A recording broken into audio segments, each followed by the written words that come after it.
A ideia original desse vídeo era falar sobre todo o conteúdo de Under Execution, Under Jailbreak, que é um spin-off de JoJo que consiste em 4 histórias diferentes. Uma que tem o mesmo título do spin-off, uma que se chama Douchi and His Master, outra que se chama Dead Man's Questions, e por fim o primeiro Doze Spoke Kishibe-Rohan, que é o episódio do confessionário.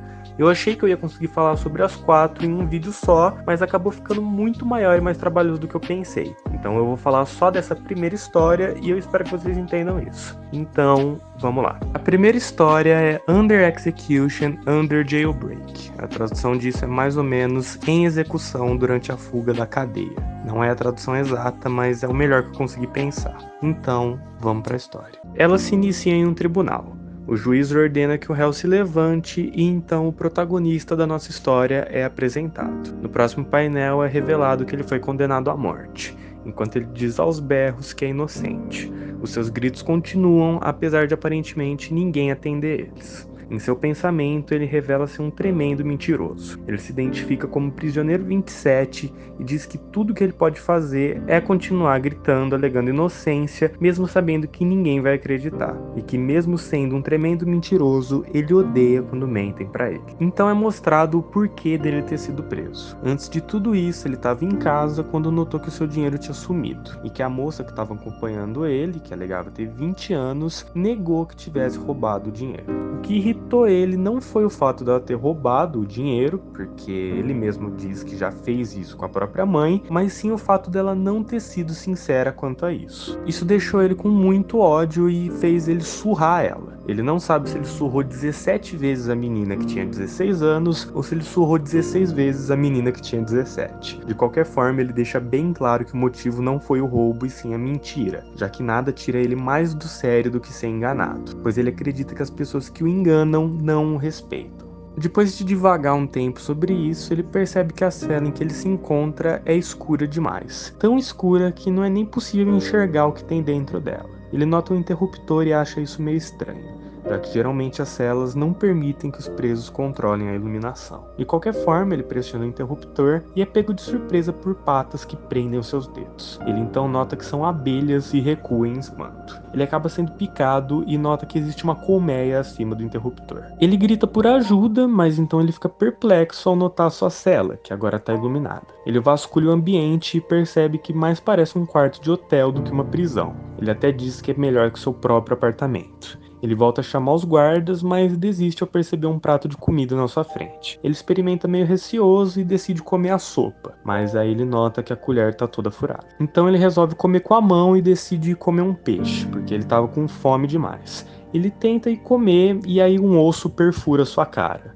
Atravessa sua pele, inclusive. Ele sente dor e acaba caindo com a cadeira para trás. A cadeira então se desfaz em muitos pedaços que começam a perfurar o seu corpo. Com tudo isso acontecendo, ele começa a se questionar e a juntar as peças. O peixe, a cadeira, as abelhas. Ele tenta ir olhar as grades, mas então volta o seu olhar para algo estranho. Um buraco que começa a se abrir na parede. Ele observa perplexo e pega uma colher, e então nota que a parede está rachada. Ele trava de felicidade por alguns instantes e então começa a usar a colher para abrir ainda mais o buraco e conseguir escapar. Ele aplica golpes violentos contra a parede e fica feliz por finalmente estar livre. Mas aí algo prende a sua mão no buraco e faz os seus dedos caírem, enquanto os que permanecem estão completamente destruídos.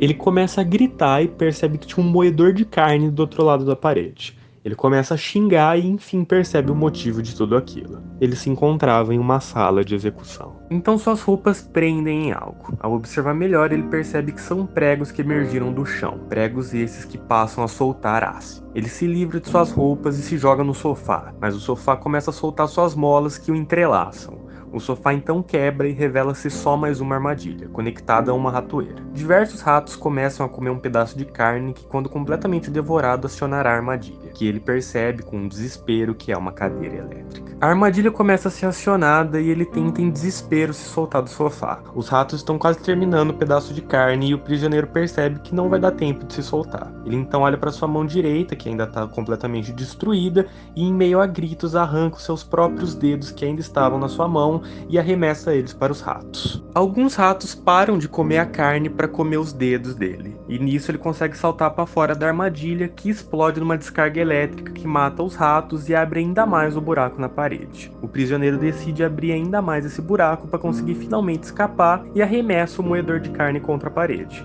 que se abre revelando uma paisagem. Ele solta um grito vitorioso, já que agora ele finalmente vai poder sair de lá. E aí então começa uma narração. Mas eu odeio mesmo quando as pessoas mentem pra mim. Seus malditos que tentaram me matar. Vocês não são bons o suficiente. Vocês devem ter pensado que eu colocaria minha cabeça pra fora, né? E então deixariam uma lâmina enorme cair e decepar minha cabeça. O inverno terminou e a primavera começou. As flores desabrocharam e as borboletas começaram a aparecer. Estou tentado a correr para o lado de fora como elas. E assim esperei por 50 anos. Me mantive aqui observando o mundo de fora. Mas um dia eu descobrirei um jeito de escapar. Vocês vão ver. E a história termina com a última paisagem que o prisioneiro teve que ficar observando durante todos esses anos. E assim se encerra Under Execution, Under Jailbreak.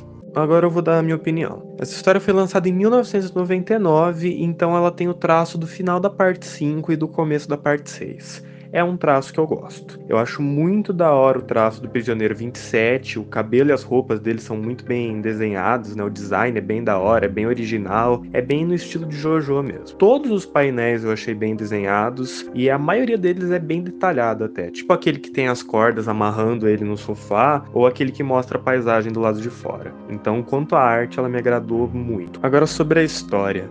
A história é bem curtinha, né? É uma coisa que você espera de um one shot mesmo, tá longe de ser um problema. E eu acho ela muito, muito louca. É tipo uma coisa que você espera de um episódio de Black Mirror mesmo, além da imaginação, esses seriados mais viajados, né? O conceito de uma prisão tá tentando matar ele é muito da hora. A história consegue passar muito bem o sentimento de desespero que ele tem, o medo que ele tá sentindo, a transição das coisas é muito suave, então ele vai de uma situação para outra sem parecer uma coisa forçada, uma coisa que contribuiu muito para a tensão. É uma história que você lê e fica realmente tenso. O mais da hora dessa história pra mim é justamente o conceito dela, esse negócio dele tá sendo punido pelo maior ódio dele, que o que tá mantendo ele preso ali é justamente ele não saber se estão mentindo pra ele ou não. Talvez nem tenha uma lâmina nem coisa do tipo, e ele só tá ali porque ele não suporta a ideia de ser enganado mais uma vez. É uma história legal e parece uma história de terror que alguém contaria num rolê, alguma coisa dessa. E querendo ou não, tem uma lição de moral que é justamente esse negócio de confiar nas pessoas, né? Porque o que tá mantendo ele preso ali é justamente a falta de confiança nas pessoas. Porque se tiver uma lâmina, ele só vai morrer, coisa que ele já vai fazer de qualquer jeito dentro daquela sala, e se não tiver, ele vai ser livre. E aí ele preferiu ficar 50 anos lá dentro do que só arriscar, né? Então fica aí a dica, né? Confie mais nas pessoas. O meu problema com a história é aquele negócio de falar que ele ficou 50 anos ali. Tipo, não explica em nenhum momento como que ele ficou ali sem comida, sem água, todo machucado e não morreu. Eu não acho que isso é um problema muito grande, porque é uma história curta, é uma história, né, feita para ser bizarra mesmo, mas eu queria que explorasse um pouquinho mais disso, explorar o que que é aquela sala, o que que é aquela prisão, se é um stand, se é um lugar sobrenatural, o que que é aquilo, se realmente tinha alguém tentando matar ele, se aquilo era a menina tentando punir ele. A gente nunca fica sabendo, e eu acho que seria legal a gente ficar sabendo, mas eu não acho que é um defeito muito grande isso, porque é uma história pequena, então é difícil de desenvolver essas coisas. É só uma coisa que eu não gostei mesmo. Pra mim podia terminar facilmente com ele olhando pra lá sem a parte dos 50 anos, sabe? No mais, essa história é bem legal, eu gostei do personagem, eu gostei da tensão que ela passa, e eu acho que vale a pena ser lido sim.